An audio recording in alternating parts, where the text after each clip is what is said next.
Alors, dans cette vidéo, nous allons voir un exemple d'application assez classique sur la loi fondamentale de la statique, qu'on appelle aussi la relation fondamentale de la statique, et nous ferons des rappels de cours avant d'appliquer de manière extrêmement simple cette loi fondamentale de la statique sur l'exemple qui était donné ci-contre. Donc là, on nous donnait un récipient avec deux tuyaux qu'on peut apparenter à des cheminées.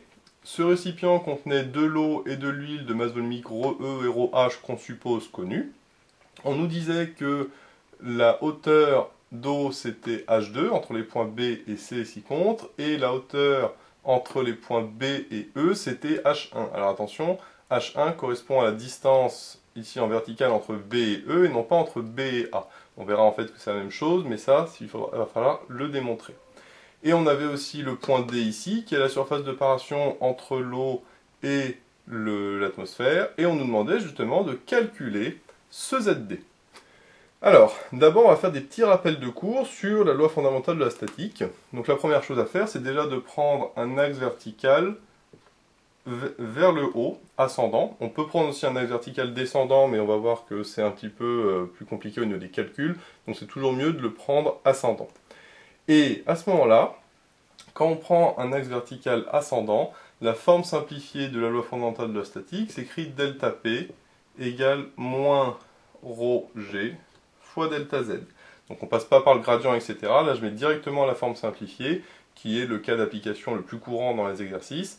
Ici, comme les fluides sont incompressibles et homogènes, eh ben, on a le droit d'écrire que delta P égale moins ρG delta Z, puisqu'on disait que l'eau et l'huile sont considérés comme des fluides homogènes incompressibles, c'est-à-dire que le ρ est constant.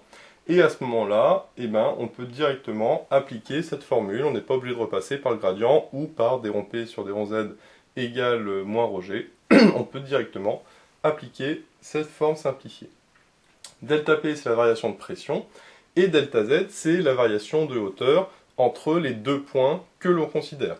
Attention, cette formule ne peut être appliquée qu'entre deux points du même fluide. Par exemple, ici, les points A et B appartiennent tous deux à l'huile.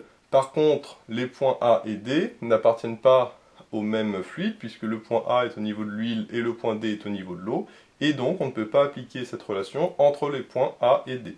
Par contre, on peut l'appliquer entre A et B, A et E, et B et E, puisqu'ils appartiennent tous à l'huile, et on peut l'appliquer entre B et C, B et D, et C et D, puisqu'ils appartiennent aussi tous à l'huile. Donc on peut appliquer plusieurs fois la même formule, mais en différents points. Alors là, c'est justement ce que l'on va faire. On va voir aussi une forme encore plus simplifiée de cela, puisque, par exemple, si on fait entre les points A et B, donc je vais faire delta P, donc je vais dire que c'est PB moins PA, égale moins ρG, et delta Z, du coup ça fait ZB moins ZA. Vu qu'ici j'ai d'abord mis B, forcément il faut aussi ici que je mette B.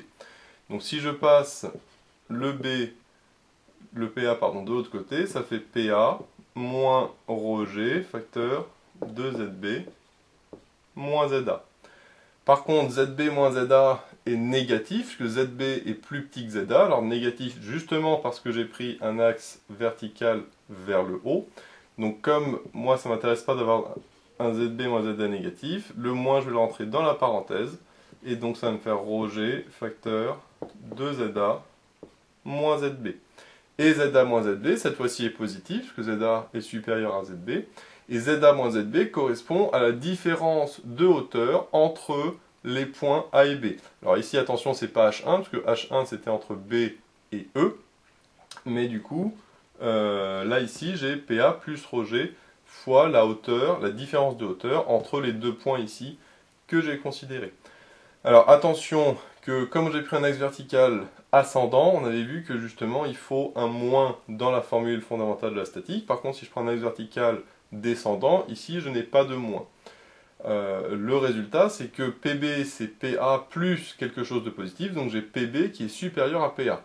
Ça veut dire que la pression en bas est supérieure à la pression en haut. Alors ça c'est tout à fait logique et ce qu'on avait vu dans le cours, puisque plus on va vers le bas, plus la pression augmente, c'est ce qu'on avait vu dans le cours sur ce chapitre, et ça correspond en fait au fait que, par exemple, un plongeur, plus il plonge, plus la pression sera augmentée, et donc c'est tout à fait cohérent. Donc ce qu'on va faire nous, c'est parfois appliquer cette forme simplifiée de la loi fondamentale de la statique, donc encore plus simplifiée qu'ici, directement appliquée à différents éléments, à différents points. Si on prend par exemple ici les points B et C, et ben, j'aurai la pression du coup en bas, parce que PB c'est la pression en bas, PA c'est la pression en haut. Donc si j'applique entre les points B et C, ça me fera PC, donc la pression en bas, qui vaut la pression en haut, PB, plus le ρ, attention c'est le ρ de E, fois le G, fois la différence de hauteur entre B et C, c'est-à-dire H2. Donc là, j'applique directement la formule sous cette forme-là, ce qui me fait qu'une seule étape, plutôt que de passer, comme on le voit, par 4 étapes. Donc c'est toujours la pression en bas est égale à la pression en haut, donc ici PC et PB, plus le ρ fois le G fois la hauteur entre les deux points que je considère. Donc celle-là, par exemple, je vais la mettre sur le côté, puisque je vais l'utiliser par la suite. Et comme ça, j'en souviendrai. Alors bien sûr, pour la forme précédente entre PA et PB, j'ai mis ρ, mais évidemment entre A et B, c'est ρh. Donc là, il faudrait mettre ρh à chaque fois, évidemment. Il faut adapter le ρ par rapport au fluide que l'on considère.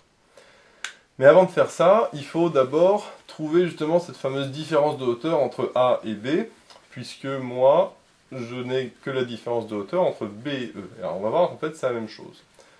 Pourquoi? Parce que je peux très bien appliquer la formule fondamentale de la statique, donc celle-là, entre les points A et E, puisque les deux appartiennent à l'huile.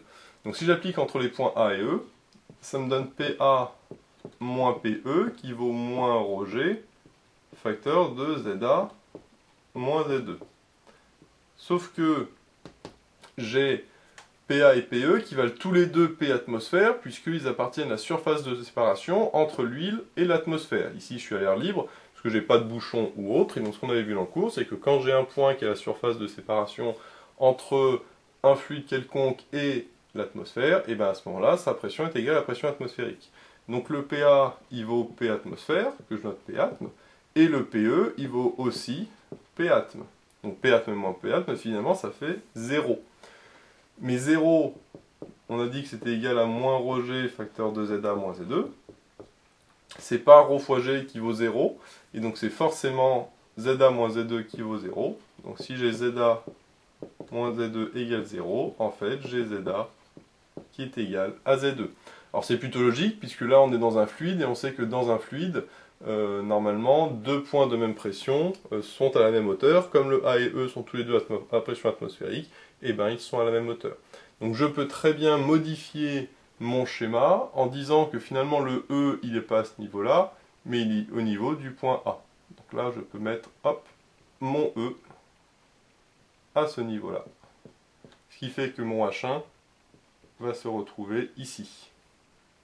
Donc là, je le modifie un petit peu, hein, forcément pour que ça corresponde plus à la réalité. Dans l'exercice, évidemment, il ne le donnait pas au même niveau pour qu'on n'ait pas d'indication là-dessus, pour qu'on ait à faire cette petite étape supplémentaire de démontrer, grâce à la loi fondamentale de la statique, que les points A et E sont en réalité à la même hauteur.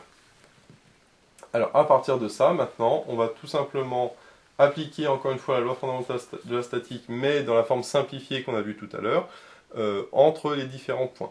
Alors si on l'applique entre les points B et A, donc on va recommencer au point B et A, mais de manière simplifiée. Donc j'ai la pression en bas, donc PB, qui vaut la pression en haut, c'est-à-dire PA, plus ρ, attention ici c'est ρh, fois G, fois la différence de hauteur entre A et B, qui est H1, comme on l'a vu, puisque H1 c'était entre B et E, mais comme le E est au niveau du point A, bah, entre A et B, c'est comme entre E et B. Donc j'ai PB qui vaut PA plus ρh fois G H1, tout simplement. Pareil, je le garde dans un coin de la tête. Donc ça, c'est une première équation. Ensuite, je vais faire la même chose entre les points B et C. Donc là, je l'avais fait ici. Donc ça, c'est ma deuxième équation. Je mets un deuxième point parce que c'est ça aussi que je vais utiliser. Et enfin, je vais faire une troisième loi fondamentale de la statique entre les points C et D. J'ai tout à fait le droit de le faire puisque les points C et D appartiennent tous les deux à l'eau. De la même que les points B et C appartenaient tous les deux à l'eau. Donc il n'y a aucun souci pour appliquer la formule entre les points C et D. Et donc de la même manière, j'ai la pression en bas, donc PC, qui vaut la pression en haut, c'est-à-dire PD, plus ρ de l'eau, fois G, fois la différence de hauteur entre les points C et D, alors là que je n'ai pas par contre, mais ici je mets ZD, ici je mets ZC, et à ce moment-là, du coup, je peux dire que c'est ZC moins ZD. Donc, à ce moment-là, j'ai mon fameux ZD que je cherche. Donc là, je ne pouvais pas dire H quelque chose, puisque je n'ai pas ce fameux H comme H1 et H2. Donc là, je suis obligé de mettre ZD et ZC comme ici. Par contre, alors attention, là ici c'était, par contre il faut que je mette c'est plus, mais ici c'est ZD moins ZC, pardon, autant pour moi, puisque ici c'est forcément le ZD est au-dessus du ZC, et donc je dois obligatoirement mettre ici une hauteur positive, et comme la hauteur est positive, et ben je dois mettre ZD moins ZC, et non pas ZC moins ZD. Donc là, moi maintenant mon but c'est d'isoler mon ZD, puisque la question, pour oublier que c'était de calculer ZD. Alors, pour ce faire, on va tout simplement réutiliser les différentes équations qu'on avait ici. Donc là, le PC, je vais le remplacer par PB plus ρEGH2. Donc si j'applique ça, j'ai PB plus ρEGH2 qui est égal à PD plus ρEG fois ZD moins ZC. Ensuite, PB, je le remplace par ça, c'est-à-dire par PA plus ρH GH1. Et après, j'ai toujours le plus ρE GH2 qui ne bouge pas. Et là, j'ai toujours mon PD plus ρEG, facteur de ZD moins ZC. Alors là, je vais aller un petit peu vite, parce que là, c'est que du calcul. PA et PD vont se simplifier. Pourquoi? Puisque en A, on a vu que c'était la pression atmosphérique, mais en D, c'est également la pression atmosphérique, puisque je suis au niveau de l'atmosphère. Là, je suis encore à l'air libre, de la même manière qu'en A et qu'en E. Donc, comme le PA est égal au PD, eh ben, je peux très bien simplifier mon PA et mon PD. Je ne mets pas en dessous, parce que si ça ne sert à rien de tout réécrire, je vais faire un petit peu directement, je vais un petit peu aller vite pour gagner du temps et de la place.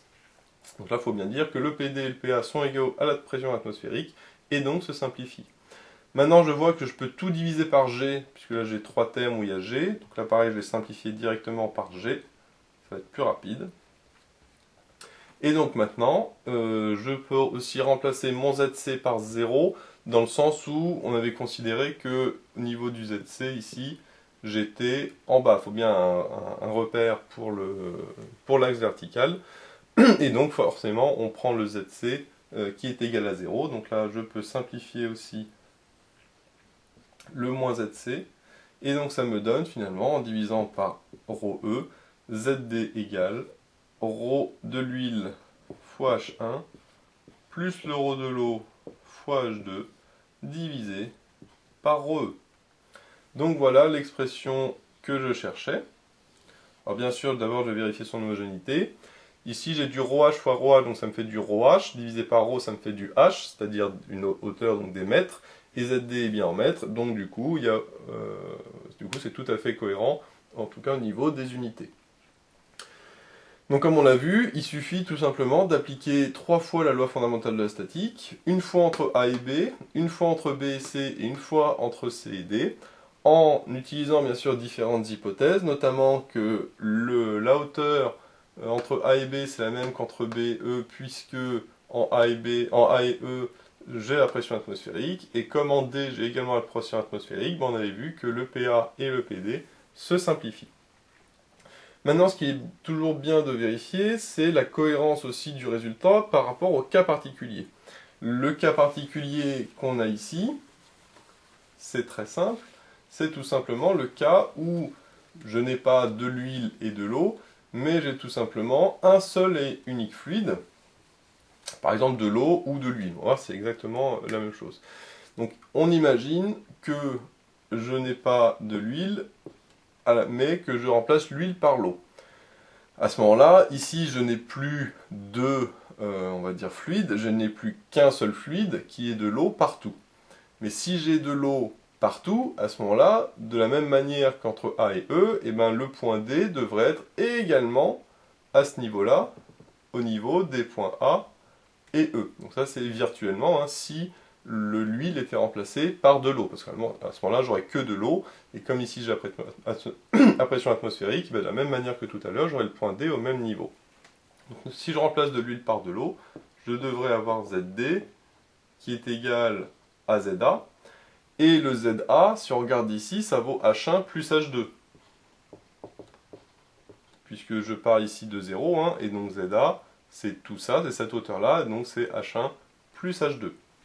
Donc là, je vais vérifier que si je remplace l'huile par l'eau, j'ai bien ZD qui vaut H1 plus H2. Alors pour ça, je vais tout simplement ici remplacer dans la formule le ρ de l'huile par le ρ de l'eau. Si je remplace le ρ de l'huile par le ρ de l'eau, ici ça me fait ρE fois H1 plus ρE fois H2, divisé par ρE. À ce moment-là, tous les ρE se simplifient, et donc j'ai ZD égale H1 plus H2, ce qui est tout à fait cohérent avec le résultat que j'avais trouvé avec les mains entre guillemets. Donc on voit que le cas particulier marche. Alors ça ne veut pas dire que cette formule ici est bonne, mais en tout cas, le fait que le cas particulier marche signifie qu'il y a de fortes chances quand même que cette formule soit bonne. Donc voilà comment appliquer la loi fondamentale de la statique dans ce genre d'exercice. On peut l'appliquer de différentes manières, hein, soit avec le delta P, soit directement en disant la pression en bas est égale à la pression en haut plus ρg fois la hauteur. Par contre, attention ici, hein, par exemple, entre les points C et D, la hauteur c'est ZD moins ZC, non pas ZC moins ZD, parce qu'il faut toujours une hauteur positive. Et comme l'axe vertical est vers le haut, il va falloir prendre le Z du D moins le Z du C. Donc voilà, j'espère que cette vidéo vous sera utile. N'hésitez pas à vous abonner pour être au courant des nouvelles vidéos qui sortiront. J'ai mis le lien dans la description vers l'énoncé de l'exercice, ainsi que vers d'autres exercices sur la loi fondamentale de la statique. J'ai également mis le lien vers la page Tipeee où vous pouvez soutenir Méthode Physique. Et moi je vous dis à bientôt pour de nouvelles vidéos.